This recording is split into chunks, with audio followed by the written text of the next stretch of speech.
Good morning and good afternoon to all who have joined us today. My name is Pratibha Caleb, and I'm one of the coordinators for the Asia-Less Partnership. I'm delighted to welcome you to this webinar today. The private sector plays a crucial role in promoting electric mobility in India, whether it's in manufacturing, infrastructure development, investments, fleet electrification, service offerings, and of course, public-private partnerships are essential for promotion as well. The contributions helps to create a conducive ecosystem for EVs, drive demand, as well as accelerate the transition to sustainable transportation. So we look forward to hearing more from our eminent speakers on their role in India's transition to a more low carbon economy. For today's session, we can move to the next slide. We'll discuss the agenda a bit. So we'll first listen from the government perspective on the regulatory environment for electric mobility by Mr. Gautam Sharma, who is a young professional at Niti Aayog. This will be followed by the private sector players, and we'll have case studies from the experience of the Blue Smart Taxi project by Mr. Anmol Jaggi. This will be followed by a case study on the electric bikes project of chartered bikes by Mr. Param Mandloi, and then followed by looking at electric freight vehicles by Magenta Mobility by Mr. Satyan Sale. And then after that, of course, we will have a short discussion, and the participants are welcome to pose their questions to the speakers, and we can further discuss any questions that we have. Going forward, I'll just go over some of the housekeeping rules for today. So the session will be recorded. This is just for our promotional purposes. If you do have any objections regarding this, please do let us know in the chat box. The speakers are requested to please put on their cameras while we are all speaking. And the participants at this time will be put in mute mode. However, during the interactive session, if you do have any questions, please do raise your hands, and we can unmute you if you want to directly ask the questions. Otherwise, you can post your questions also in the Q&A box, and my colleagues will be regularly monitoring it so that we can then ask the speakers in the Q&A session. Moving forward, just before we start, I would like to give a brief introduction about the Asia-Led Partnership. So the Asia-Led Partnership was launched in September 2012 as a voluntary regional network that promotes low-emission development strategies in Asia. We have recently been rebranded as the Global Climate Action Partnership Secretariat, which has now been hosted by the National Renewable Energy Lab in the US, and that is again funded by the Department of State. We are, as part of the Asia-Led Partnership, are also part of other regional platforms, that is the Africa-Led Partnership and the Latin American Partnership. As part of the Asia-Led Partnership, we are hosted by the ICLEI South Asia, where I am currently from. We also have the other regional offices of Southeast Asia, East Asia, and Kaohsiung, Chinese Taipei as part of this as well. Moving forward. So the Asia-Led Partnership has over 1,200 members as part of it, which come from 65 government agencies covering around 14 Asian countries. And we have different kinds of memberships. So one is as an organization, as well as individuals who have interest in the network. So the kind of services that the ALP provides is through our communities of practice, which I will discuss in the next slide. We also do a lot of technical training and capacity building, primarily in the area of energy and transportation. We have knowledge products that are not only created by us, but by other partners, and we work in collaboration to share for the larger benefit of the community. And we also have a climate help desk service in which we provide technical assistance to the countries for short-term technical assistance where they want on energy or on transportation. as well as we have several networking events such as this. And of course, we do have something like which we call as the ALP Forum, which we are now proposing in October 2023. So if you do have more questions on this, please feel free to connect with us post the session, and we will share more details with that, with you on that. Just a brief on the communities of practice. We have 5 communities of practice. So we have the subnational integration, which looks more at the multi-level climate governance and looking at the national climate action plans, etc. We also have the finance community of practice, which looks at various topics on climate finance. We currently are looking at green bonds as well as blended finance. We have the grid scale renewable energy community of practice that looks at energy storage and distributed energy systems and battery storage systems as well. And the BE COP, which is building energy efficiency. And today of interest to us will be the clean mobility of practice, which my colleague Avantika will talk about more in detail in the next slides. So I would like to now hand it over to my colleague, Ms. Avantika, to take us through the clean mobility of practice. Thank you. Thank you, Pratibha. Hello, everyone. I'm Avantika Arjuna. I work as a senior manager in ICLEI South Asia, and I also assist on this project related to mobility activities. As Pratibha already mentioned and told us about Asia Let's Partnership project, so I'll talk a bit about what the communities of practices related to clean mobility we do. Please go to the previous slide. So basically in this, the major focus of the project is that we try and help countries to promote clean mobility in all the activities which they are doing related to public transport, intermediate public transport, basically all things related to transport activities. So I'll just talk about a bit about the actions which we've been doing initially earlier. There were few supports which have been provided to different countries. First one is recently a support was provided to Chiang Mai city in Thailand, where we helped them developing recommendations. But basically, that was with the aim of improving the ridership in the public transport. And besides that, we've also helped the city of Thimphu in preparing pre-bus rapid transport system for helping them to conduct the study in order to help plan the public transport. Besides that, there was an interesting study which was done related to electric mobility framework in the country of Sri Lanka, which was done in around 2019. Sri Lanka was already planning for promoting electric mobility, so we tried and helped prepare a framework for electric mobility policy, which was followed by a case study and which is now in public domain. So these are few activities, as Pratibha already mentioned. Besides this, we've been regularly conducting a lot of webinars which focus on public transport, which focus on intermediate public transport, freight activities, also promoting electric mobility.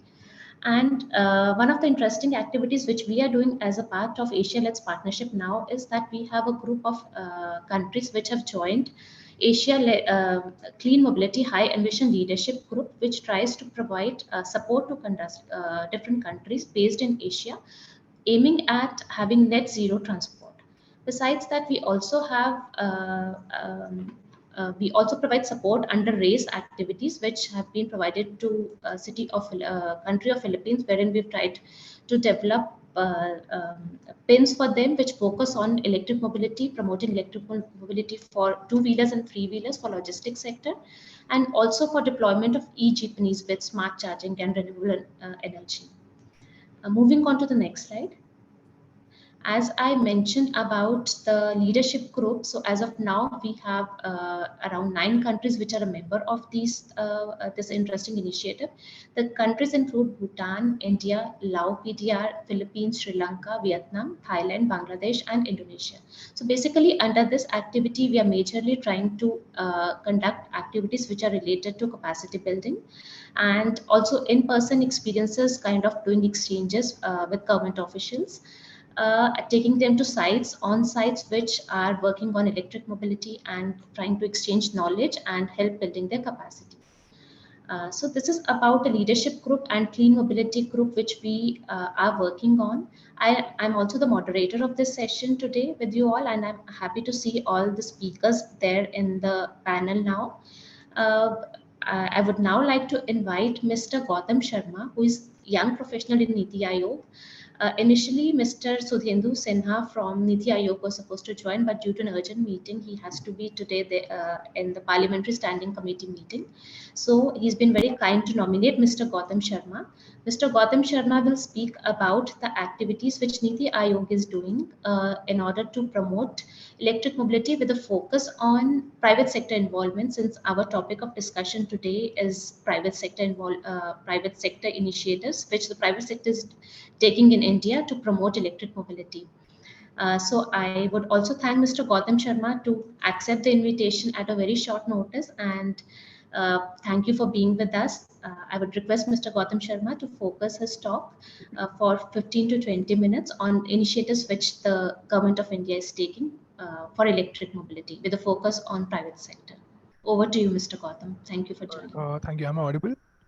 Yeah, please go ahead. Perfect. Thank you, Vantika and Pratibha. I'm Gautam from Niti Aayog. I'm a young professional working with Sudhendu in e-mobility vertical. And like to understand what Niti Aayog and Government of India has been doing over the last 5 years, because this is still a very nascent stage in India. Electric mobility ecosystem, it's still a very new concept in India, relatively a newer concept as compared to other European countries.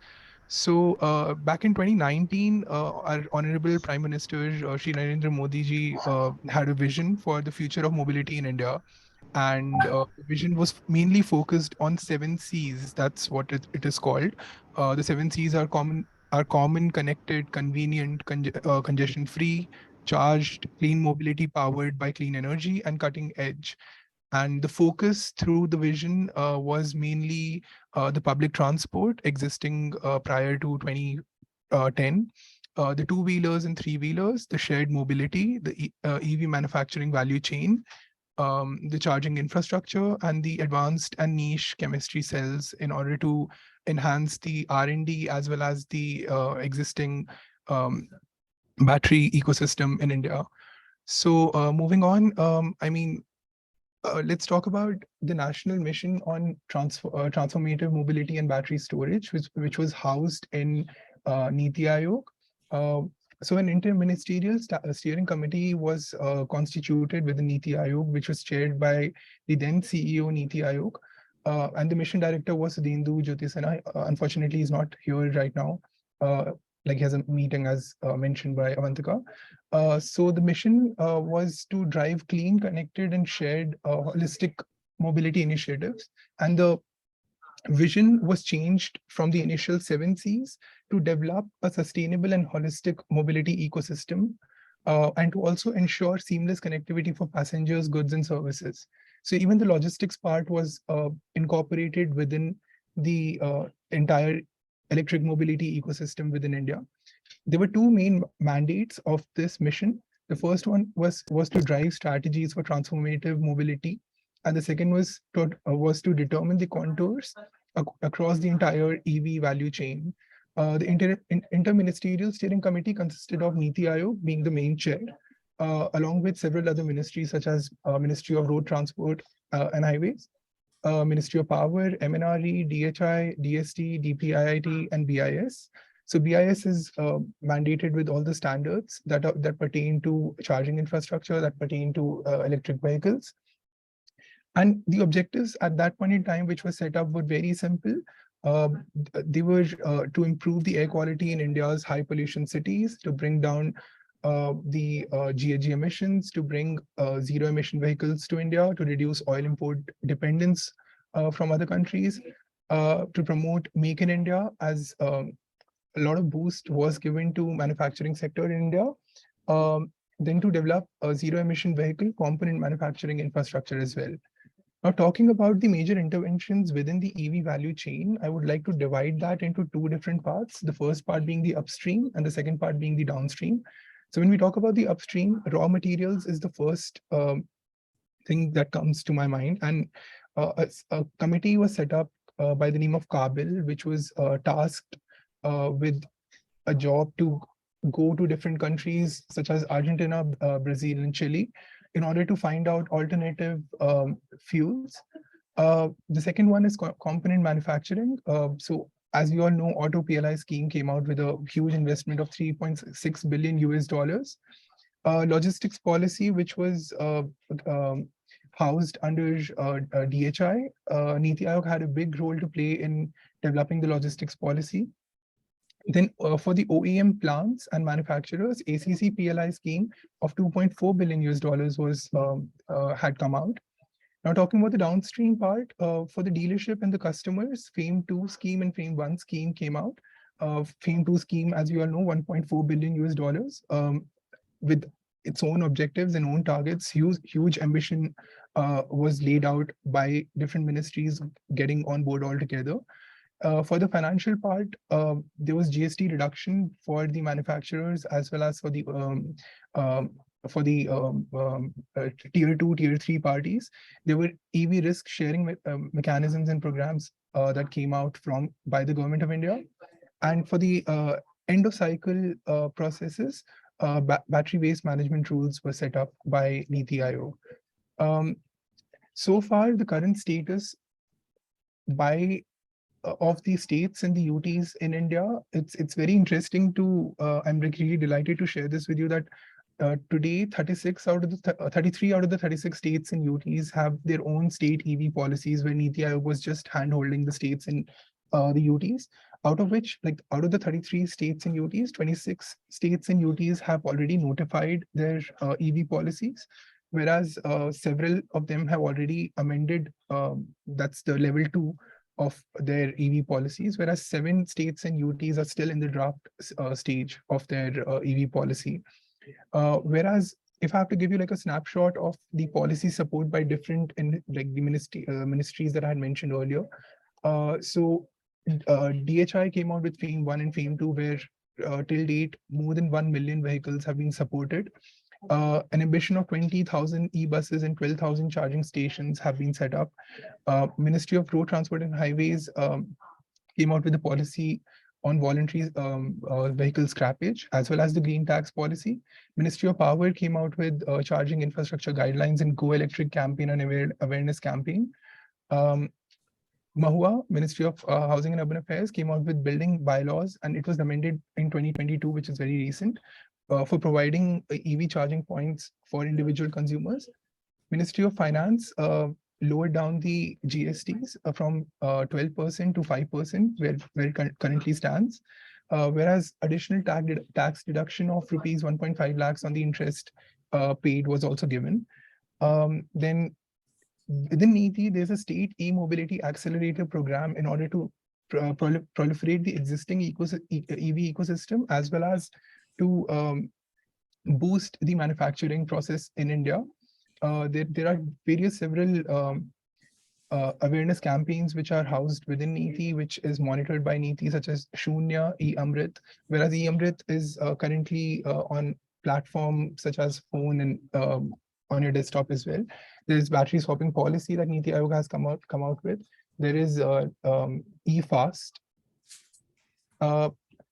The current status and the targets and achievements are as follows. I mean, the FAME 2 scheme came out with an ambition of 1.4 billion US dollars, and the ambition was to have 1 million two-wheelers, 5 lakh three-wheelers, 55,000 four-wheelers, and 7,100 e-buses, whereas the target currently stands at 56% of the target in two-wheelers have already been achieved, which is a huge number considering a 1 million target was set up earlier.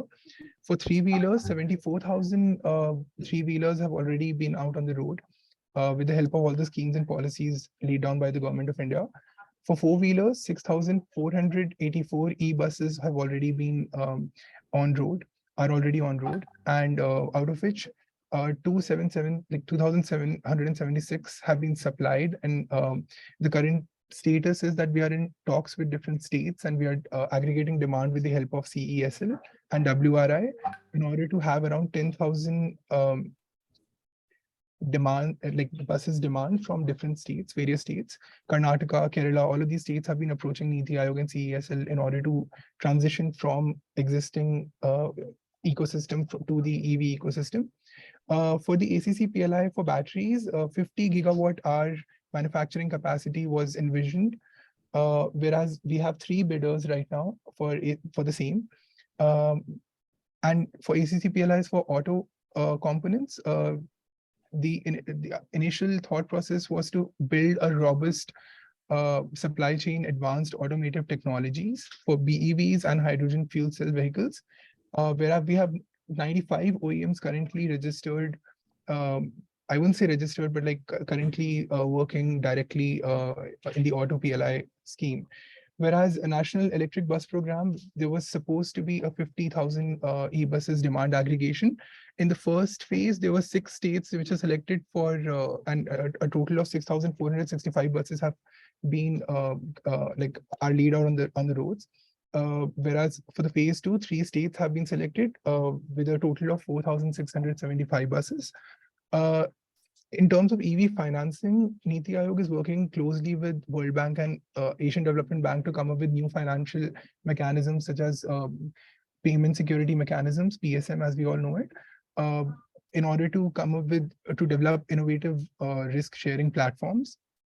For R&Ds, I'm really delighted to tell you that out of the 23 IITs that we have, 16 IITs have dedicated EV courses and centers, which are closely monitored by Niti Aayog. And most of the students who come out, we encourage them to participate and build their career in the EV ecosystem. Whereas there's a freight pilot project that Niti Aayog has taken up. So for the same, Niti Aayog has launched the eFast India platform. For the awareness part of it, as I've already mentioned, eAmrit is India's first e-mobility awareness web portal. And Shunya campaign is another campaign which was meant to create awareness in order to rapidly electrify delivery and commercial passenger vehicles in Indian cities. 140 industry partners from the freight passenger and charging infrastructure sectors are currently part of the campaign. So, I mean, also we are currently in touch with the government of the United States of America, government of Germany, and government of the United Kingdom in order to do a lot of research projects. So this is where we stand right now. We also have a side event coming up, G20 side event in Goa on 19th of July. We'll be talking more about the India's current journey of how the EV ecosystem has been developed and what the future lies ahead, and how the future will look like. Currently, in fact, like this is a personal experience that I would like to share. I was actually working on this project where I was trying to list down all the initiatives that the government had taken so far in India in order to boost the EV ecosystem. And I could list 130 odd initiatives which were which the government of India has taken in order to boost the same. So this is where I give back to you the stage. Thank you so much, and I'm really looking forward for the workshop. Thank you, Mr. Gautam. Thank you for telling us in details what has been the role of these different ministries, departments in promoting electric mobility. And it's also overwhelming to note that the status of target, that how it is increasing, what it was initially targeted, and how the numbers are growing in terms of two-wheelers, electric, three-wheelers, etc. And also the organizations you've mentioned that you're in touch with, like CESL, World Bank, etc. And also I feel the involvement of educational institutions is also very important role which is being played by Niti Aayog. And thank you for joining Mr. Gautam. Now we'll move to the next speaker, Mr. Anmol Jaggi. Please move on to the next slide. I would request Mr. Anmol Jaggi. Thank you for joining. He's the CEO of from Blue Smart Mobility. Blue Smart Mobility is India's fastest growing electric ride platform. It is helping to lead India's path to zero emissions, safe, smart, affordable, and reliable mobility. I would request Mr. Jaggi to focus his talk today around what has been the growth and evolution, how did Blue Smart began, and from where did it start initially, and what are now current plans, and what has been the role of national government? What do you feel that what has been the support from national government in terms of policies which has helped in the growth? And also, if you could tell us about other supports which you would you think are needed from the government, and about the other geographies you plan to expand your business in. Over to you, Mr. Jaggi. Hi, thank you, everyone. Thank you for having me. I think I'll just introduce myself and our business and then move forward. I've been a serial entrepreneur in the clean green space. Used to build a lot of solar power plants earlier, now run an electric mobility company called Blue Smart. We are an all-electric ride-hail company. Ride-hail typically means what Ola and Uber you are typically aware of. We are competition to them. We operate in 2 cities, which is Delhi NCR and Bangalore. We operate about close to 4,000 cars in Delhi and about 500 cars at Bangalore. We started in December of 2019, got impacted severely by COVID for about 2 years. Most of growth that you see for Blue Smart is happened in the last about 13-14 months.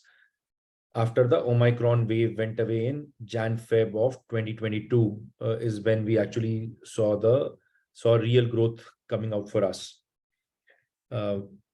We have also, because we run a large fleet of cars, we also have a huge amount of captive charging infrastructure that we have built.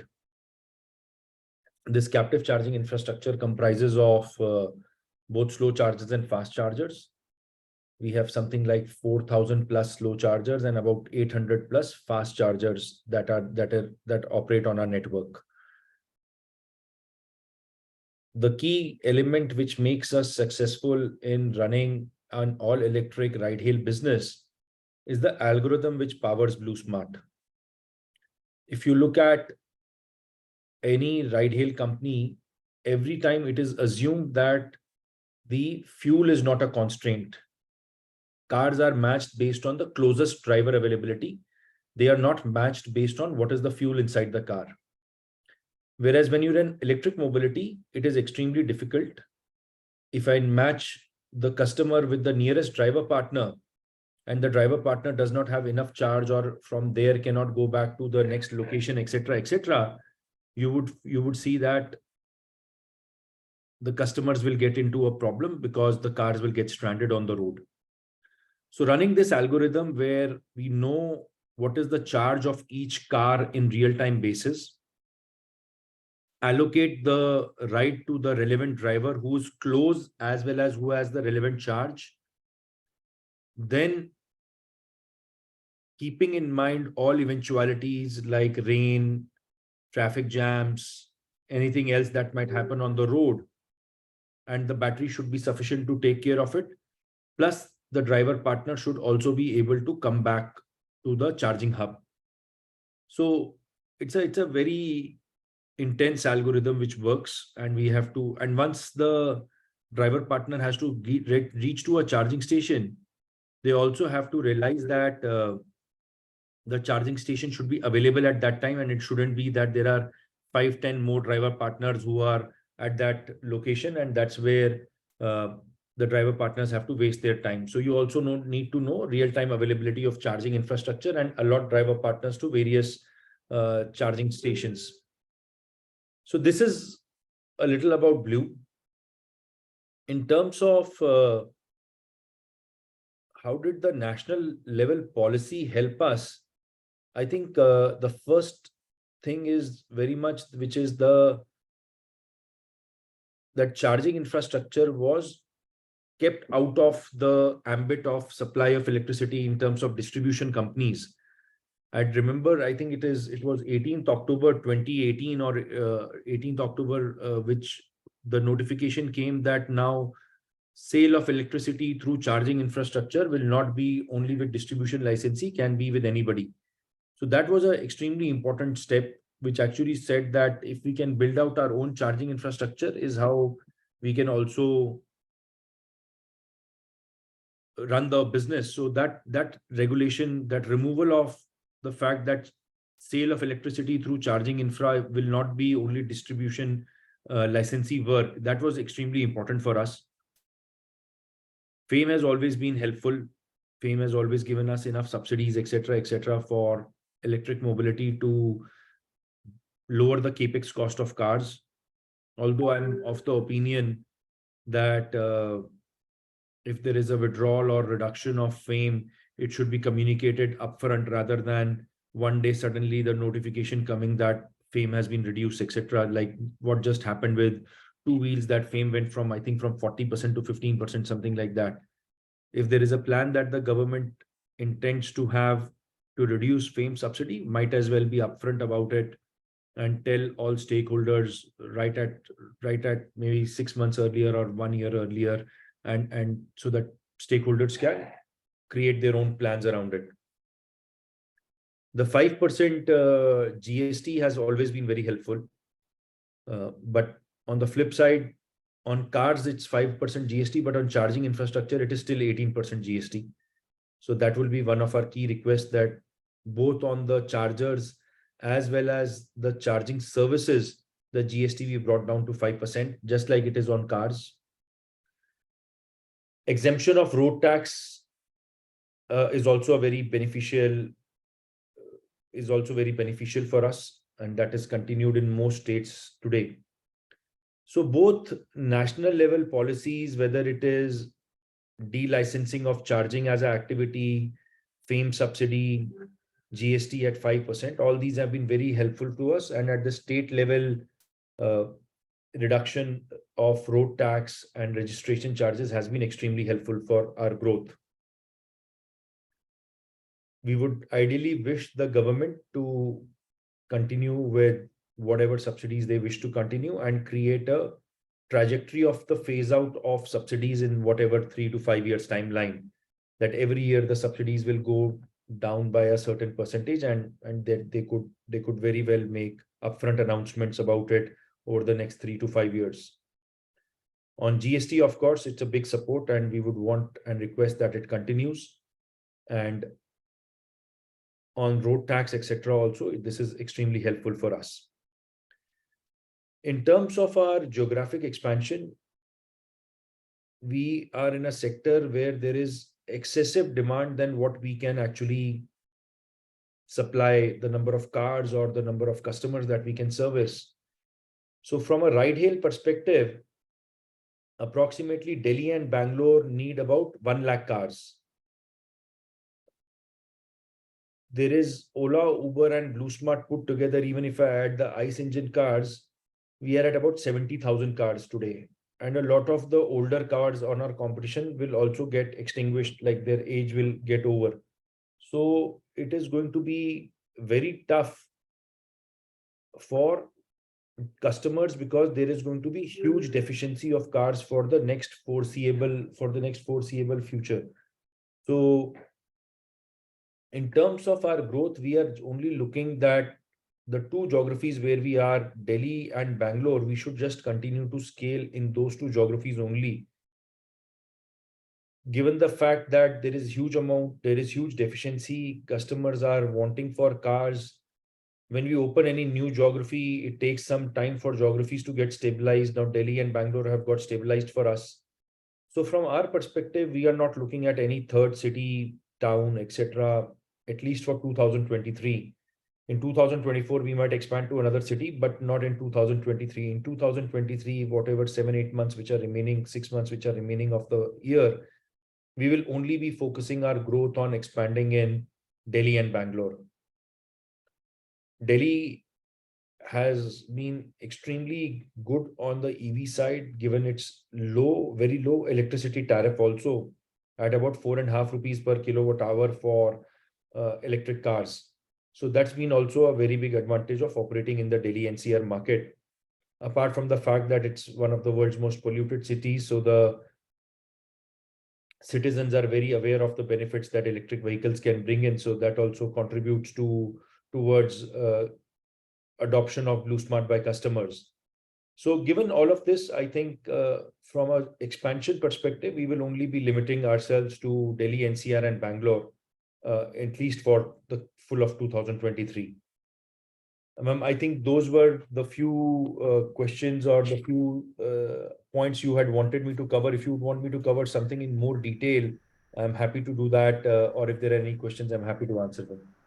Sure, sure. Thank you, Mr. Jackie. I think it was really useful to listen to you, and I'm requesting the attendees to post in the questions in the chat box. If there are more questions, we'll come back to you, Mr. Jackie. I think you might have to leave. If you are able to spend some more time, that will be good. But in case questions come later, we'll share them with you. Thank you so I'll much. just, I'll just read out. I think I see two questions, which Yeah. is what do you think is the role of dealerships in AV? Yeah, I think dealer is an extremely important person. It's only courtesy the dealer that people actually get exposed to electric mobility. They are your first points of contact. They actually tell you what are the goods and the bads about each model, each vehicle.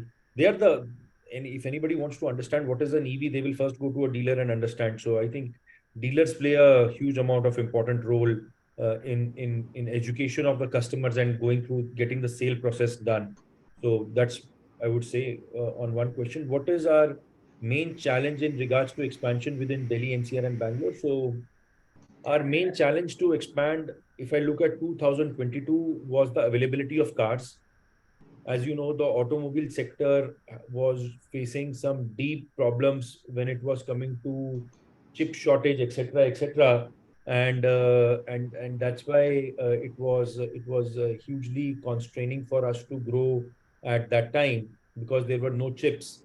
But in 2023, the car shortage problem has gone away, and now the problem is more regarding creation of adequate charging infrastructure. So we are working very hard to create enough charging infrastructure for ourselves. In fact, if you look at Blue Smart is perhaps the largest kind of an experiment in the world where 4,000 plus cars are operating in one city on one single platform. I am not aware of any such large scale implementation of electric mobility anywhere in the world wherein on a single platform so many thousands of cars are running. So we also need a huge amount of charging infrastructure, and currently our growth is absolutely constrained by availability of charging infrastructure. Thank you. Thank you, sir. If there are more questions, we'll get back to you. Thank you, ma'am. It has been my pleasure to speak to everyone. Thanks a lot. Thank you. Now, moving on to the next speaker, I would like to invite Mr. Param Mandloi, who is also the co-founder of Chartered Bikes. Chartered Bikes is one of the India's leading micromobility company. It is creating sustainable, eco-friendly, and efficient mobility solutions, and it has ventured across various cities in India to promote short rides, and also it works on electric two-wheelers and three-wheelers. I would request Mr. Param Mandloi to share his screen. And I would also request you to talk more about how your company evolved and what are your plans of extending it in futures, and also about the actions which the national government has taken, how those actions have helped your company to grow, and if any other support you would like to seek from them. Sure, Avantika. Am I audible? Can I Yeah, just have yeah. a heads up? Yeah, thank you. Yes. So thanks a lot for the introduction. It was good hearing Anmol and before him Gaurav. And lots of things are going in our favor. And in fact, because of all the subsidies and GST, lowering the GST rate, there is a very good adoption. And just last month, in the month of May, the two-wheeler sales hit an all-time high of 1 lakh scooters in just 1 month, which was less than half the last year. So, I mean, there's a huge demand. Many people say that this is because the subsidy was going down from 1st of June. So everybody tried to buy more and more stuff. They booked more scooters in the month of May. But I can tell you from my experience and from my interactions with the OEMs, even this month, after the subsidy has gone down from 40 to 15%, even now the sales have not gone down. So hopefully this will continue. And I think the consumers and OEMs, they have taken equal share. So OEMs have taken the share of this subsidy by reducing their margins, and consumers have agreed to pay a little more for the same product. So that's how the demand is, the consumption is still there, and demand is still very high for electric vehicle. Having said that, I will just share my presentation, and I think a couple of things are already covered. So I will just move fast there, and then we can look at the real question of, the topic of today's discussion, role of private sector in promoting electric mobility. And I personally believe that whatever countries you listed in your initial presentation, most of the conditions are same. So the opportunities are similar in those countries, and even the challenges are similar. So we'll just take them one by one. So initially, whatever Gaurav spoke about, this is something of the same theme that, the air quality is getting worse. The big cities are getting overpopulated with ICE engine vehicles and so on. So electric vehicle is the immediate answer for us. And I personally believe that electric vehicles will bring down the distributed pollution.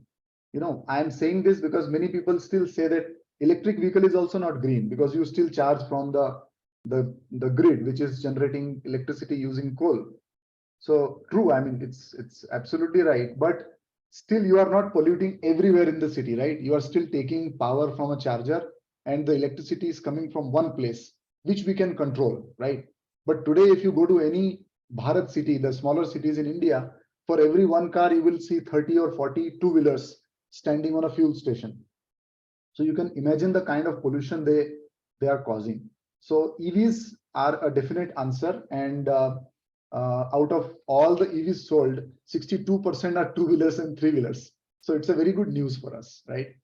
And I also feel that there is a huge responsibility and participation required from private players.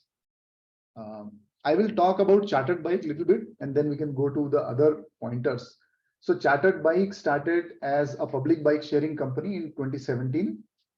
From there, we got promoted to giving low-speed scooters in institutions like educational institutions, warehouses, big societies where the people cannot walk from point A to point B. So all these closed institutions and spaces, we deployed our low-speed scooter. Then we also gave scooters to the people who are doing delivery of medicines and other essential stuff. We are also giving our electric cycles to companies like Zepto for delivering grocery, because their whole business model is delivery in 10 minutes or 15 minutes. So that doesn't require that, the distances are so small that it could be covered with the electric cycle. Then we also recently did a very good pilot with Zomato riders, where we gave away TVS iQube scooters, one of the best electric two-wheeler right now, on a lease to own model to the Zomato riders. And the response was quite mind-blowing. I mean, the number of registrations were 10 times of the number of scooters we had. So, so Chartered Bike is sort of trying to focus on micro mobility, mobility as a service. And our main focus is Bharat cities. But having said that, there are a lot of specific niche use cases inside the larger cities like Mumbai, Delhi, Bangalore. So we are present currently in more than 40 cities. When I'm saying 40 cities, there are a lot of small towns. We also have places where we have like just 4 to 5 scooters in that town. But we still did that because it makes sense for the organization which wants to move their fleet from normal to electric. Moving on from this, currently, in spite of all this good talk about electric vehicles, the number of electric vehicles on road are still very, very miniature. And I think this push from government in terms of FAME to PLI, this will result in a very big movement in the next 6 to 7 years. Niti Aayog has predicted that by 2030, 30% of all of the vehicles will be electric. So I sincerely hope that we achieve that target, but we will continue to need support from government because without that, sometimes it is difficult, because still there are lots of challenges which we will talk about. Now coming to the private sector's actionable, what private sectors can do to actually promote this electric mobility. In our experience, in Chartered Bikes experience, we have been talking to a lot of corporates, and we found that a lot of corporates give subsidies to their employees for buying two-wheelers and also buying cars in some cases. So we are advocating to those people if they can move away from ICE engine to electric vehicles, or they can also create a differentiator by giving higher subsidies for electric vehicle and also giving them charging infrastructure. Because sometimes the charging is the worry, like Anmol was also saying, that here the real challenge is the charge level of the battery, right? So like, just to share yesterday's example, I was at the airport and I wanted to take an electric car, but none of the cars had enough charging to drive beyond 50 kilometers. And that is a real put off, So many people tried to take electric car, but they could not because of this charging issue. So a lot of things private sector can do. A, incentivizing user, like I said. B, creating charging infrastructure in their campuses where they have ample space available. There are many players who are leading from front, like Tata and Mahindra, who are manufacturing cars and stuff, three-wheelers. But there are many other areas where other corporates can actually step in and make this whole thing a viable solution for users, right? We can also look at a lot of IoT related stuff which these private companies can do. And also there is a continuous improvement in EV technology, which is making it more and more affordable. So I guess after maybe a year or so, users will just prefer EV because of its sheer economics. Talking about our country as a whole, we are already, the top manufacturer of two-wheeler and three-wheeler in the world. And if we can move a major part of this two-wheeler and three-wheeler to electric, then we would be doing a very big service, not only to us, but even to the world, right? I spoke about this 1 lakh numbers in the beginning. Now, just some thoughts on what we think as Chartered Bike when we talk to corporates, our clients, our partners, our vendors, what we think will actually move the needle in electric vehicle. So I put together the 4 pillars of success, which I feel can actually increase the adoption rapidly. So A is specialization specific domains. So even if you see today, there are so many gaps in electric vehicle manufacturing. There are many electric vehicle manufacturers, but if you go and find, let's say, alloy wheel manufacturer, you will not find one, or maybe 1 or 2 in the whole of our country. If you go and try to find people who manufacture parts for electric vehicle, there are very, very few. Most of the electric vehicle manufacturers are importing components, and therefore their dependency on those supply chain is very poor. And also the quality is a concern, right?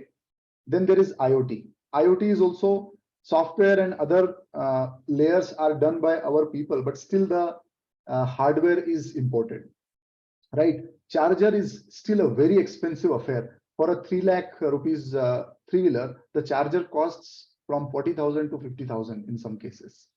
So these are some of the areas where private sector can step in and make the ecosystem more friendly. Then the second big challenge which we are facing, and I think most of our partners are also facing, is access to finance. So whenever we talk about EV two-wheeler, still the finance guys still feel that this is a little bit risky because this is not a stable product and it is still coming. So many players, many big players are adopting a strategy of wait and watch. So I think if we can bring large players, large finance players in this area, it can spur a lot of demand and a lot of EVs could be pushed into the market. Then there is a user push, financial benefits, which government is doing, and recently the subsidy cut was done on two-wheelers. But I still think that 15% is also good enough, and it will continue to incentivize users to go for electric two-wheelers. Then after these 3, there is this 4th point, which is where Anmol also touched upon, is inclusion of many things in subsidy. Right today, government only talks about three-wheeler, four-wheeler, and electric scooter. That's all. But there are so many other things like chargers. There are electric cycles. There are low-speed scooters. Right? There is no subsidy. There is no mention of those things in the whole of FAME structure. And I believe there is a reason that these cycles and these things cannot be tracked. They are not registered. So government has their own reason for not doing it. But I personally feel that with IoT and so many other tech interventions, those challenges can be tackled. And if we would include these kind of things, even with very small subsidy, this will result into a big change in mobility. Because let's say, for example, for Zepto, if they are delivering in a radius of 500 meter, they would not buy an electric scooter. They would at the most, they will need low speed scooter or an electric cycle, right? So I personally feel these things should be part of FAME. Future potential, we don't need to talk about it because we spoke already about this a lot. There is a lot of scope in IoT, batteries, charging infrastructure. Battery recycling is now becoming a very big theme because lots of batteries will come into the market after 3 or 4 years down the line. So there are numerous opportunities. Government Niti Aayog, I think I was reading yesterday, they said that 1 crore vehicles will be sold, electric vehicle will be sold in 2030, which will create 5 crore jobs. So this is a huge opportunity. There are lots of innovations which have already happened and which are happening in battery, because we will have to look battery in a little different angle. Today, we have not thought about lots of future challenges which we might face. Like, for example, if we were to convert 30-40% of vehicles into electric, our grid is not capable to take that much of load for charging. So we need to think about it from now and be ready by 2030. So there are a lot of structural requirements which we all need to look at in order to actually achieve that dream of 30%, 40% EV transition. Then manufacturing is another challenge where the traditional companies are adopting the same they are converting their existing manufacturing lines of ICE engine into electric. So there is no change in their emission or whatever manufacturing they are doing. So we might want to make our manufacturing processes also more cleaner and more greener, right? Because the whole objective is to reduce carbon emissions. Having said this, I will just leave you with some thoughts. We are only talking about bikes, scooters, three-wheelers, cars, but then there is a whole lot of other things which require lithium-ion batteries and which have been there on battery even earlier. But there are lots of advancements happening in this in-campus carts, the warehouse equipment which move goods inside the warehouse, and all the handling equipment. So drones is another example which is to be used for deliveries. There are many pilots happening. So mobility is expanding in all different directions, and the more of it is electric, the better it is. So with this, I will stop, Avantika, and we can take questions now or maybe later.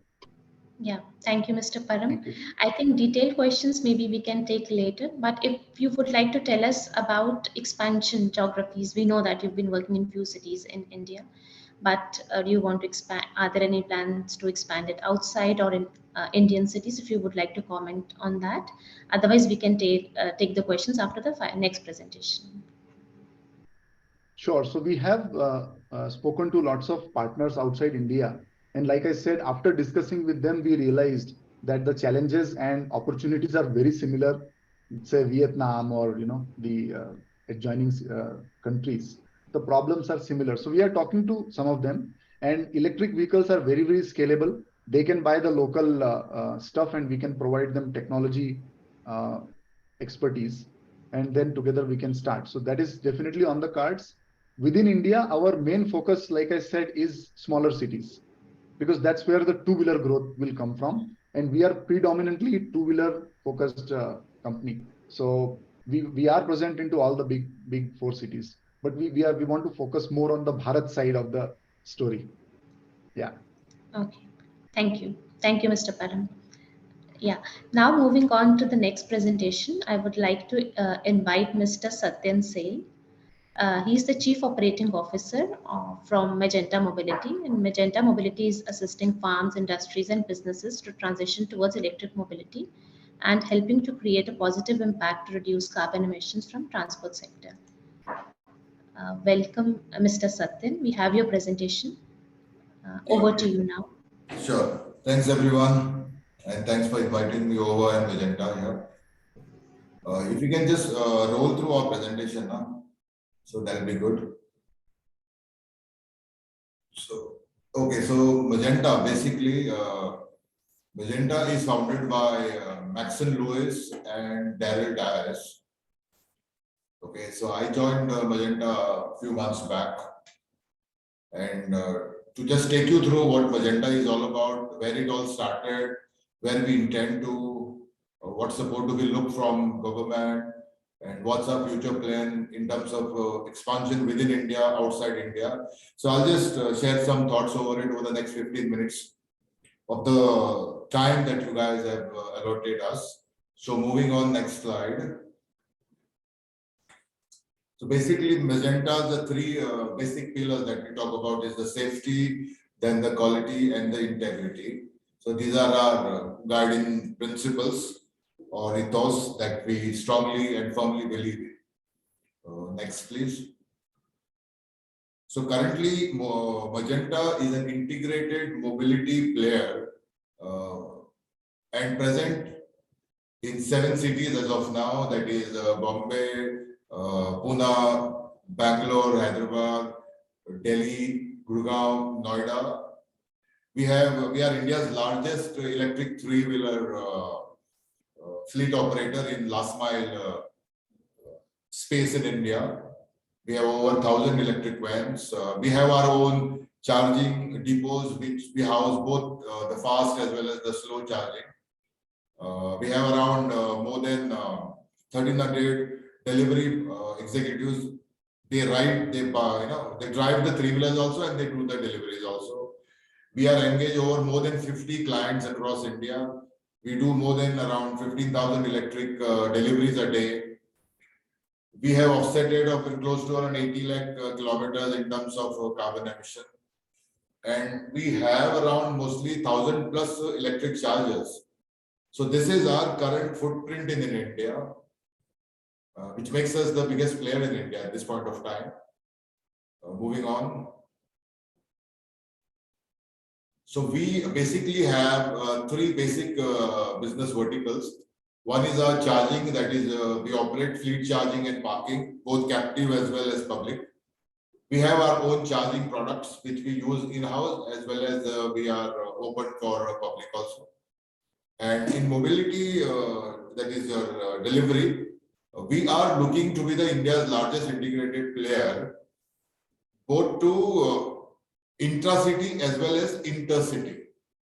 And if I have to talk about India's market size with a CAGR of around close to 15%, it's going to be the biggest money spinner as well as the opportunity in terms of engaging electric mobility and thus bringing down CPD, that is cost per delivery, for all your customers for reaching their products to the end consumer. And basically, in terms of last mile logistics, there are 3 legs that basically happens. That is your first mile, that is your mid mile, and there is your last mile, both for intercities as well as intra-cities. When I say first mile, it is from a bigger warehouse to a smaller warehouse. Then it is when it's mid mile, it is from the seller to the sorting centers or reverse. And last mile is from your smaller hubs to the end consumer. So this we are doing with our own vehicles. We basically buy vehicles or lease out vehicles from India's all OEMs. We are OEM agnostic. We are working with Euler. We are working with Piaggio. We are working with Piaggio with battery swapped Sun Mobility. We work with the Mahindra Zor and Grand Zor. We work with Omega City with long night battery. We work with Altigreen, and also Altigreen, the new product which is 15 minutes fast charge with Exponent e-pump. And currently Bajaj has launched, so we are doing a pilot with them in Pune as they are based out of Aurangabad. And we train our own delivery executives to our standards with all compliances. So they are engaged on long-term basis. We basically take care of their livelihoods, their families. That's your long-term retention bonus, well training, safety standards, insurance, accident insurance, personal insurance, and so on and so forth. So this is the total fleet that we are at around 1,000, 7 cities, 36 charging parking depots, housing more than 1,000 chargers. And in terms of expansion plan here, we intend to cover pan-India, that is your 29 states and 6 union territories. We intend to deploy more than 15,000 electric 3-wheelers or 4-wheelers. We are piloting small formats of trucks with a 12-meter, 9-meter, 13.5-meter, 17-meter chassis, both for hot chain and cold chain. We are looking at warehousing. We are looking at cross docks. We are looking at setting up large-term warehousing. So these are all operational as well as in prototype as well as in testing phase, which is a total gamut of last mile logistics. As far as electric fleet as a service, we see in the last 2-3 years that there are many small vendors who wants to operate a fleet of 2, 3, 4. There are delivery executives who wants to do delivery for you, but they don't have the money, so hence they can't buy an electric 3-wheeler, but they have time, they have the intent, so and they want to do work for you also, and then given a chance after the second shift in the second half, they want to work, they want to give it to their father or to their brother or whoever and make some more extra money out of it. So basically, there exists a latent demand for an individual user as well as small 3PL vendors.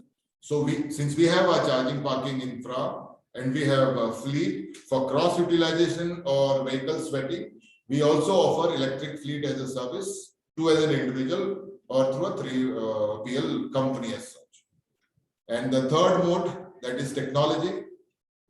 We have our own fleet charging solution. We have our fleet management system. We have our CMS,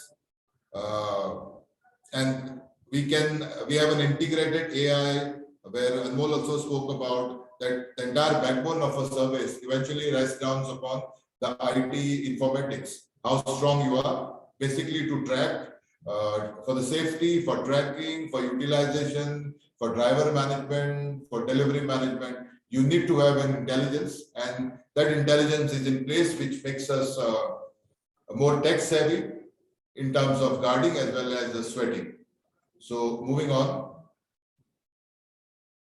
Next slide, please. Yeah. So basically, this I've covered what all it takes for effective cargo fleet management, that is telematics, vehicle 24/7, certified people and team, real-time monitoring, multi-year flat costing, basically your all elements that gets patched on to make electric delivery, thanks to the government and the state governments and all of the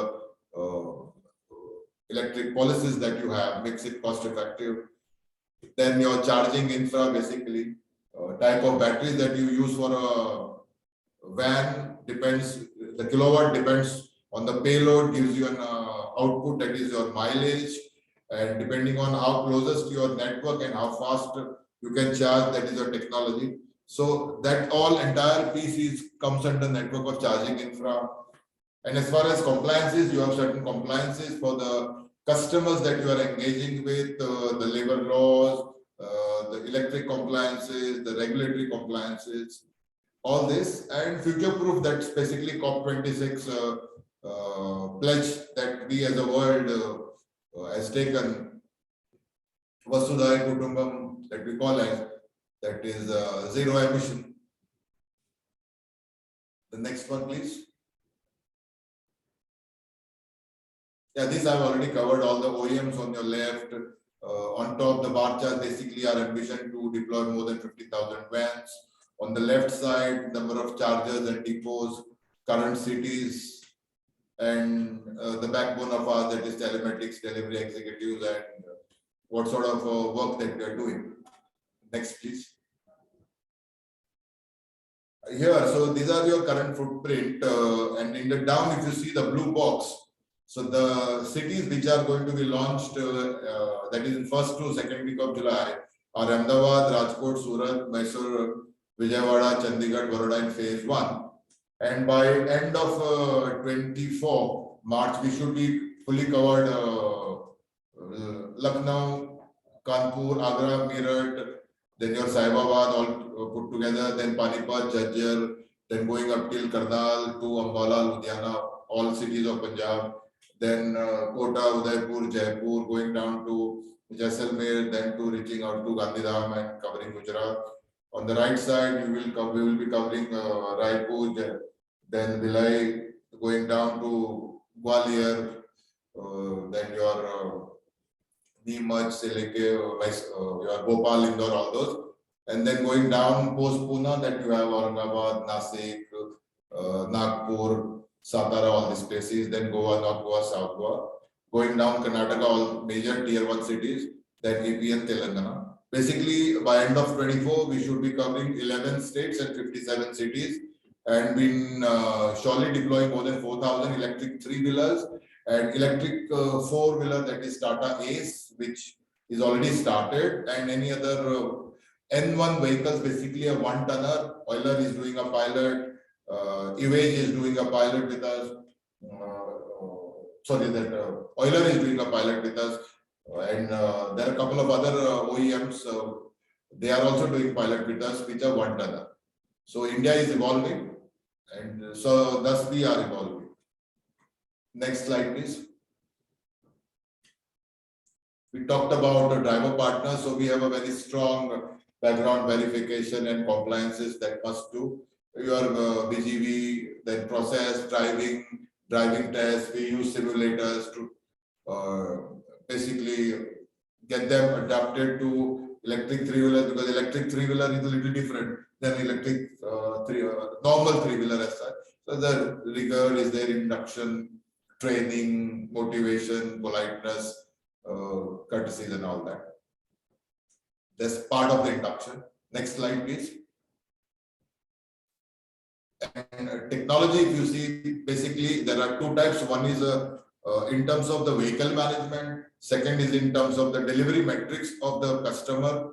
And third is your the behavior of the delivery guy. So, and fourth is your the output that is required. How fast you can do a delivery, how fast and effectively you can get your asset to sweat.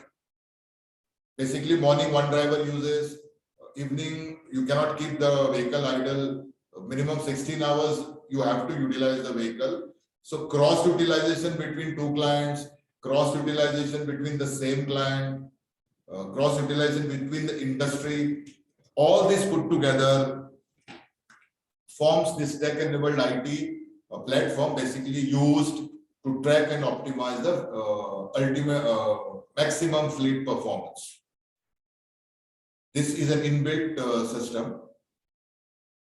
And then obviously that top you see those notifications that you keep coming, basically the battery, the mileage, the SOC, and all those things. So we have a control and command center, pan-India basis, which they monitor all these 1,000+ at one go, and then they keep feeding to the state teams and even the hub level, depot level teams, and a live interaction along with the drivers as well while he's engaged in the delivery.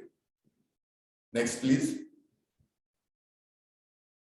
Yeah, so how did Magenta started? Magenta's journey started in June 18. And if you see, we were the first company who started solar-based EV charging station way back in June 2018. The first charging station in Pune, Bombay Highway was put up by us in August 18. We were the first one to launch EV charging app with a EV billing meter. Then we did a pilot of putting up charging station at HPCL petrol pump. We launched the Pro Series community chargers, in-house built products. In August 19, we launched India's first housing solar-based EV charging, and so on and so forth. And currently, we have evolved into an integrated e-mobility player in our logistics segment. So this is the journey. It has been started as a charging what do you say, entity, and getting into now an integrated player in terms of logistics. Next, please. These are a couple of accolades and recognitions that Magenta has been able to, I think, bestowed upon by various fraternities and forums and the governments. Next. So this is our management and advisory team. So you have on the left top, Maxon Lewis is our founder, Daryl, who's a co-founder, Dr. Kiran Patel is our nominee director, Sophia Nadur, she's from managing partner at BP Ventures, then Shyam Sundar from Morgan Stanley, because we are currently funded by BP Ventures and Morgan Stanley. So you have Scott Farr, Senior Managing Director from Accenture, who's on our panel. Then you have Joshua, who's our legal counsel. We have Ravi Ramani, is our financial advisor. And there,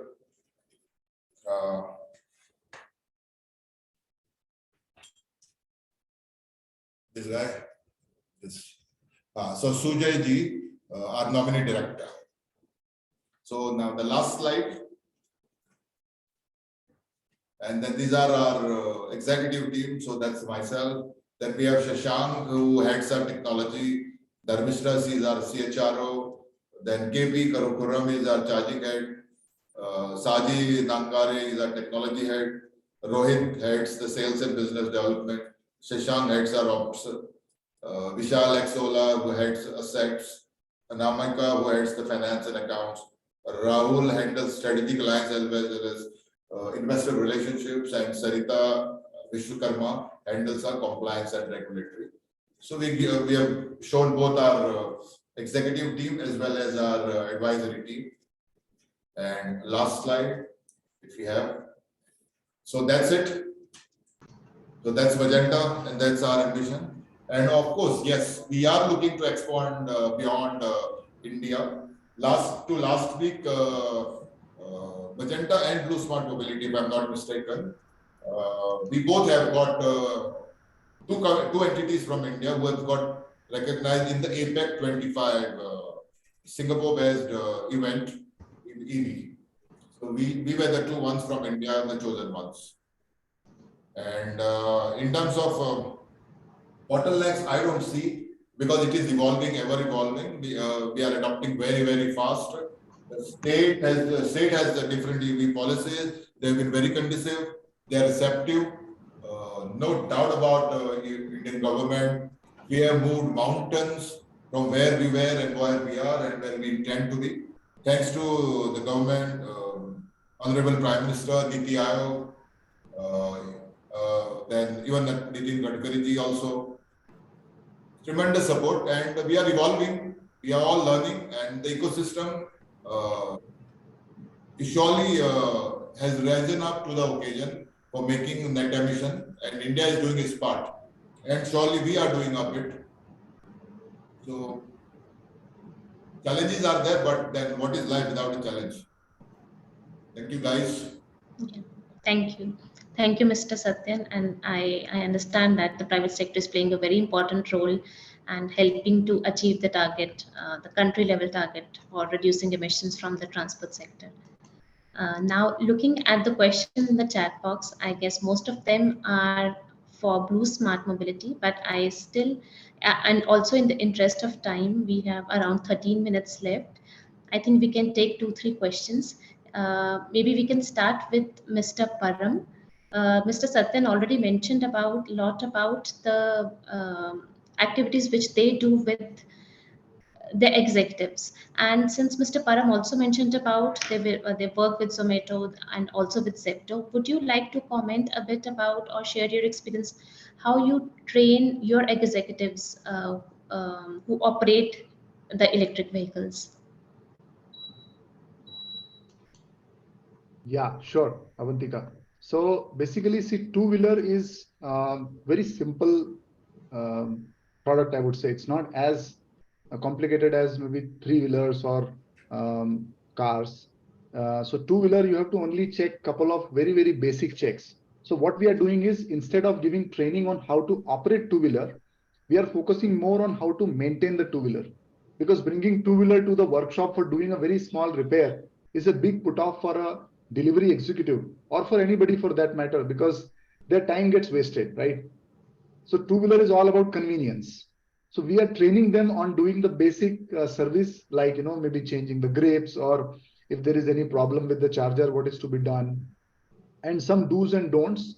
So we do very, very basic training, and we focus on either replacement of the component or repair at the local level, and not bring the whole scooter to the workshop. Yeah. Okay, thank you. Now, there's a question in the chat box. I think that's for Mr. Satyan. I'll just read out the question. My question is more towards Magenta charging network. As we are seeing now, the issues around interoperability when it comes to charging stations and payments are starting to creep in. There are over a dozen charging network operators, each with their own payment system. Does Magenta have any plans on how they are planning to take this on? Do we need a single open charging station aggregator, especially for two-wheelers and four-wheelers? Okay, so I'm exactly not getting the ethos of this question.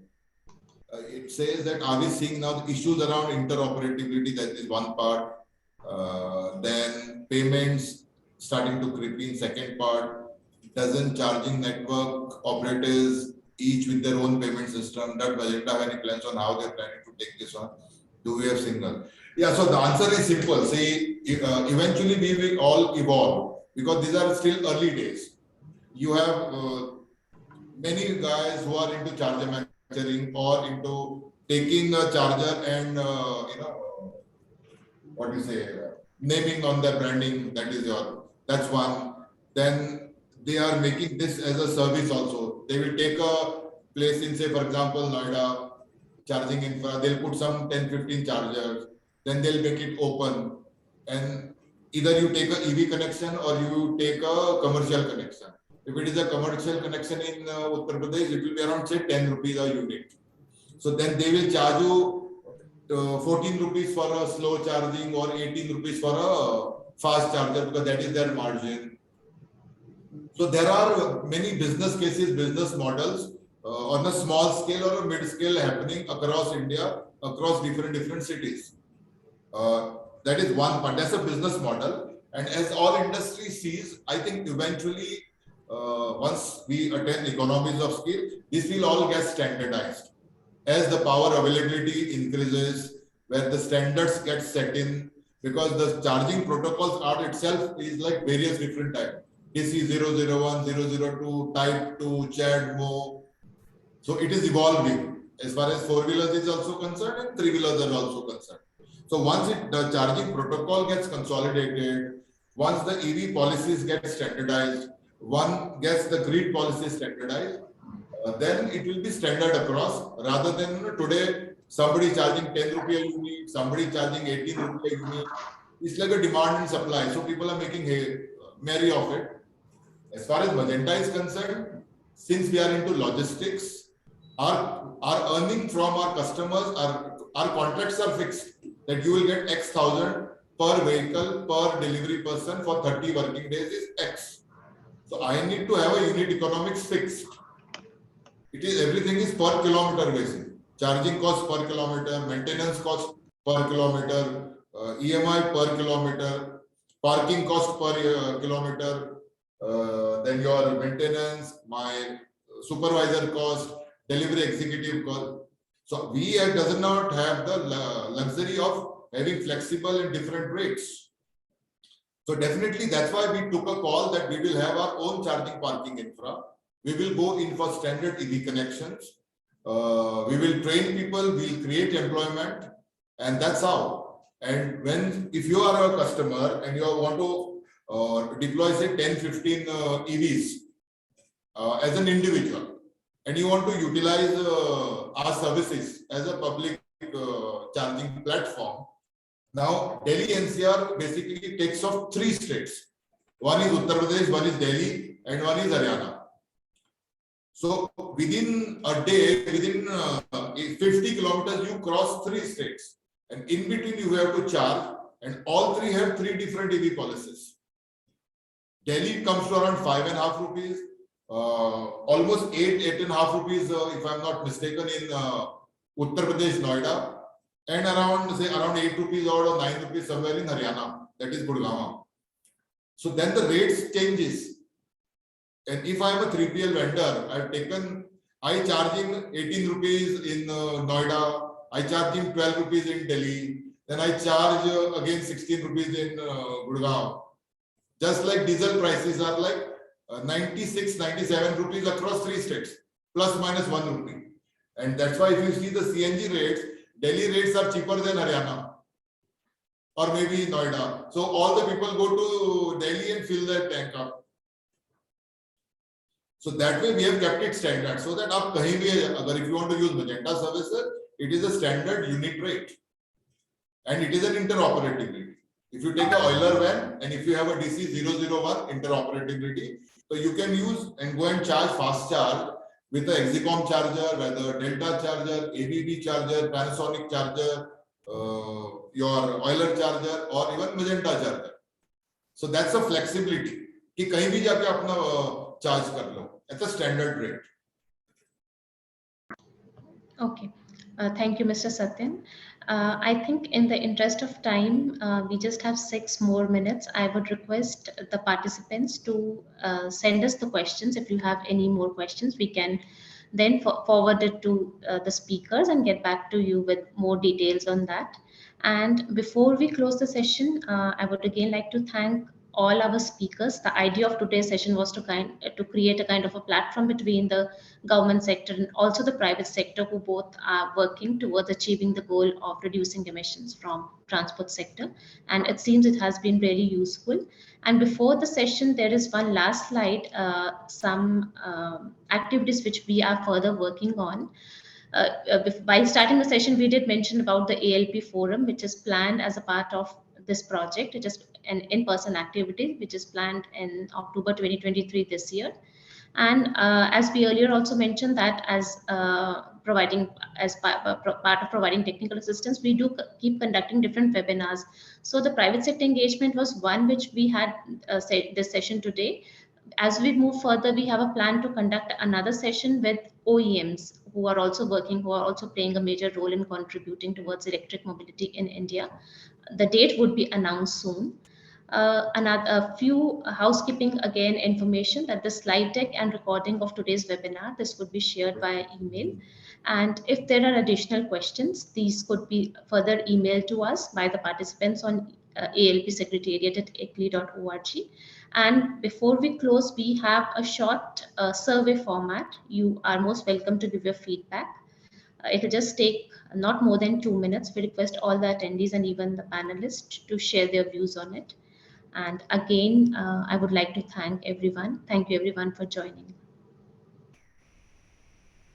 Thank you, Avantika. Thanks a lot, everyone. Thanks, everyone.